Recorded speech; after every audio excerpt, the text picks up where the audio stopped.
dream job ఆదిత్యతోనే సాధ్యం. Aditya degree colleges admissions open. For more information visit our website. నమస్తే, నేను విజయ్. గతంలో ఏపీలో మాజీ ఇంటెలిజెన్స్ చీఫ్గా పనిచేసినటువంటి పిఎస్ఆర్ సీతారామాంజనేయులు ప్రస్తుతం ఆయన అరెస్ట్ అయ్యారు, రిమాండ్లో ఉన్నారు. అయితే ఇప్పుడు తాజాగా మరో కేసు కూడా ఆయన మీద ఫైల్ అయింది.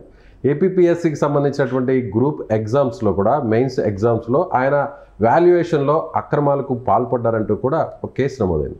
దీని గురించి డిస్కస్ చేద్దాం. మనతో పాటున్నారు పొలిటికల్ అనలిస్ట్ చంద్ర శ్రీనివాస్ గారు. సో సీతారామాంజనేయుల్ని ఎందుకో వదిలిపెట్టే పరిస్థితి కనిపించట్లేదా?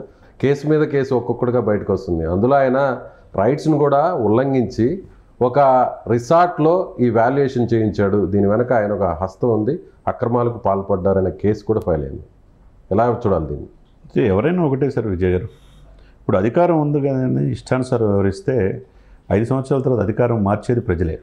వచ్చిన తర్వాత ఈ కూటమి ఆయన మీద డే 1 నుంచి కూడా ఆయన మీద ఆమె జత్వానీ కేసు, కాదంబరి జత్వానీ ముంబై నటి, అక్రమంగా ఆమెను అరెస్ట్ చేసి 52 రోజులు జైల్లో పెట్టారని, కుటుంబాన్ని వేధించారని. రెండోది ట్రిపుల్ టార్చర్ కేసు. ఇక మూడోది ఇప్పుడు చూస్తుంటే క్రైమ్ నెంబర్ 56/2025. అంటే నిరుద్యోగుడు ప్రతి జీవితకాలంలో ఒక ఉద్యోగం కావాలనుకుంటాడు. ఆ ఉద్యోగంతో ఫ్యామిలీలు బతుకుతాయి. ఆంధ్రప్రదేశ్ పబ్లిక్ సర్వీస్ కమిషన్ అనేది ఒకటి ఉంది. దానికి సెక్రటరీగా ఈయన చేసినప్పుడు ఎంత బాధ్యతాయుతంగా చేయాలి. చేసినప్పుడు ఇంటెలిజెన్స్ చీఫ్ ముందు సెక్రటరీగా చేశాడు. ఆ చేసిన సమయంలో మీరు అన్నట్టు హాయ్లాండ్ అనే ఒక ప్రైవేట్ దాంట్లో మూల్యాంకనం చేయించారు. ఇప్పుడు 2018 నోటిఫికేషన్ ఇచ్చారు. 169 పోస్టులు, గ్రూప్ 1 పోస్టులు ఉందని చెప్తే లక్షలాది మంది దానికి ప్రిపేర్ అయ్యారు, దానికి ఎగ్జామ్స్ రాశారు. 2018 నుంచి 2020లో దానికి వచ్చేసరికి డిసెంబర్ 14-20 మధ్య మెయిన్స్ కండక్ట్ చేశారు. చేసిన తర్వాత అప్పుడు కరోనా సమయం ఉందని చెప్పి డిజిటల్ ఇదిలో మూల్యాంకనం చేస్తే మరి అక్కడ రాసిన వాళ్ళంతా మాకు అన్యాయం జరుగుతుందని చెప్పి కోర్టుకి వెళ్తే అది మాన్యువల్గా చేయమన్నా మళ్ళీ రెండోసారి వాల్యుయేషన్ చేశారు. మొదటిసారి ఏదైతే మూల్యాంకనం చేయించాలో ఎక్కడ చేయించాలా? ప్రభుత్వానికి సంబంధించిన అనేకమైన కాలేజీలు ఉంటాయి, యూనివర్సిటీస్ ఉంటాయి, అక్కడ చేయాలా? ఎక్కడ చేయాలన్న ప్రభుత్వంతో అనుమతితో తీసుకొని చేయాలా? మరి గుంటూరు ఎస్పీ యొక్క సమాచారం చెప్పి ఆ బండిల్స్ అని తెప్పించి హాయ్లాండ్లో ఈయన పర్యవేక్షణలో చేశాడని చెప్పేసి బిల్లులు, దాన్ని పెట్టిన బిల్లులు మొత్తం కూడా నిరుద్యోగులు కోర్టుకు పెట్టారు. మొత్తం కంప్లీట్ రద్దు చేశారు. అది అంటే ఈయన నిర్వాహకం ఎంతవరకు సమంజసం? నిరుద్యోగులు ఉసురు తగిలినట్టే కదండి. అంటే మనం చేస్తే ఏదైనా చేయొచ్చు. అదే కదా, గవర్నమెంట్ సపోర్ట్ మనకుంది. ఇప్పుడు 2 సార్లు మూల్యాంకనం జరిగిందనేది కూడా ప్రజలకు కూడా తెలియదు. ఇప్పుడు కేసు ఫైల్ చేద్దాక కేసు నెంబర్ క్రైమ్ నెంబర్ 56/2025 నమోదు చేసిన తర్వాత ఇదేంటి బాబు అంటే, ఇంతకుముందు ఇంటెలిజెన్స్ చీఫే కాకుండా ఆంధ్రప్రదేశ్ పబ్లిక్ సర్వీస్ కమిషన్ కూడా సెక్రటరీగా చేశాడు. చేసినప్పుడు ఎప్పుడు తప్పు చేసినా ఇప్పుడు తాత్కాలికంగా తెలియకపోవచ్చు, కానీ కొద్దిగా లాంగ్ రన్లో దాన్ని బయటపడుతుంది. కాబట్టి దీన్ని ఒక రకంగా నిరుద్యోగులను మోసం చేసినట్టుగా భావించాలా? ఈయన ఏ విధంగా దాన్ని ఆల్రెడీ రద్దు చేసి మళ్ళీ మూల్యాంకనం చేయమని చెప్పేసి కోర్టు కూడా ఆదేశించింది మనకు తెలిసిన అంశమే.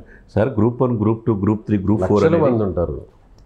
జీవితకాలంలో ఒక విలేజ్ అసిస్టెంట్ కానించి వీడిఓ, లేకపోతే ఆర్డీఓ, ఎంఆర్ఓ, లేకపోతే డిఎస్పీ, ఏఎస్పీ అట్లా అవ్వాలని కోరుకుంటారు కదా సార్. డిగ్రీ పూర్తి చేసిన ప్రతి ఒక్కరు కూడా ప్రభుత్వ ఉద్యోగం వస్తే మా కుటుంబానికి బాగుంటుందని కోరుకుంటారు. అటువంటిది ఆంధ్రప్రదేశ్ పబ్లిక్ సర్వీస్ కమిషన్లో ఇలా ఇష్టానుసారంగా చేయడానికి పిఎస్ఆర్ సీతారామాంజనేయులకి ఏ విధంగా హక్కు ఉందండి? అది తప్పు కదండి. కాబట్టి దీని మీద కూడా ఆయన మీరు అన్నట్టు పోసాని కేసు మీద కేసు, బోరగడ్డ, అలానే శ్రీరెడ్డి, లేకపోతే ఎవరైనా కానీ చట్టానికి అతిథులేం కాదు. ఇక్కడ ఒకటే గుర్తుపెట్టుకోవాల్సింది ఏంటంటే, వాళ్ళు చేసిన ఇదిలో రాజకీయ పార్టీలు 5 సంవత్సరాల్లో పరిపాలన బాగుంటే మళ్ళా ప్రజలు హక్కును చేర్చుకొని ఇంకో 5 సంవత్సరాలు ఇస్తారు.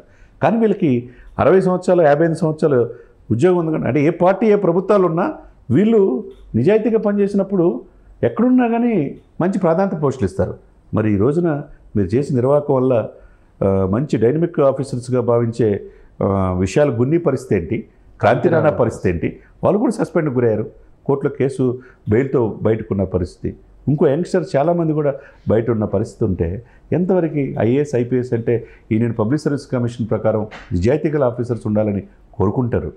అటువంటిది ఇలా చేయటం వల్ల ఈరోజు ఆంధ్రప్రదేశ్లో ఆయన పరిస్థితి కేసుల మీద కేసులు అన్నట్టుగానే ఉంది. తప్పు ఎవరు చేసినా తప్పే కదా సార్ విజయ్ గారు. ఇప్పుడు మరో విషయం చంద్ర శ్రీనివాస్ గారు, కాదంబరి జత్వానీ కేసు కంటే కూడా ఈ కేసు చాలా బలమయ్యే అవకాశం ఉందంటారు. ఎందుకంటే లక్షల మంది నిరుద్యోగాల జీవితాలతో చెలగాటం ఇది. 100% సార్. ఎందుకంటే జీవితకాలంలో ఉద్యోగం వస్తే ఫ్యామిలీలు బాగుపడతాయి సార్.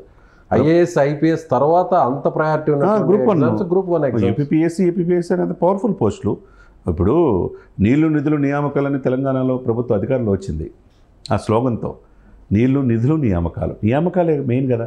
మరి నిరుద్యోగులు మీరు అన్నట్టు కాదంబరి జత్వాని అనేమే ఆమెను వేధింపులకు గురి చేశారు. ఆమె మహిళా హక్కుల సంఘం సందర్శించింది, 3 సార్లు కేసు పెట్టింది. అదొక కేసు అయితే ఒక మహిళ వేధించింది. దాంట్లో అప్రూవల్గా మారారు ఎవరు, విశాల్ గున్ని. ఆయన చెప్తే మేము చేసాం తప్పితే మాదేం లేదన్నారు. కాబట్టి అధికారి చెప్పాడు చేసామన్నారు. కాబట్టి తప్పించుకోవడానికి లేదు. ఒకపోతే RRR అయితే నా కాళ్ళు ఇరగ్గొట్టి చేపించిందంతా అతనే అని చెప్పి అంటున్నాడు. దాంట్లో కూడా సాక్ష్యాలు సేకరిస్తున్నారు. ఇకపోతే మీరు అన్నట్టు ఈ రెండో ఎత్తు అయితే ఈ కేసు ఏదైతే నిరుద్యోగుల పాలిటీ విపరీతమైన ఇది ఉంటుంది. లక్షల మంది దాని మీద ఆధారపడి ఉంటారు. దాన్ని ఏ విధంగా నీ సొంత ప్రాపర్టీ లాగా ఒక ప్రైవేట్ ప్రాపర్టీలో హైలాండ్లో మూల్యాంకనం చేసే హక్కు ఎవరిచ్చారు, ఎవరు చెప్తే నువ్వు అది చేసావనేది కోర్టు నిలదీసే అవకాశం స్పష్టంగా ఉంది. ఇది కనుక రుజువు అయితే డెఫినెట్గా శిక్ష పడే అవకాశం ఉందన్నమాట. So right.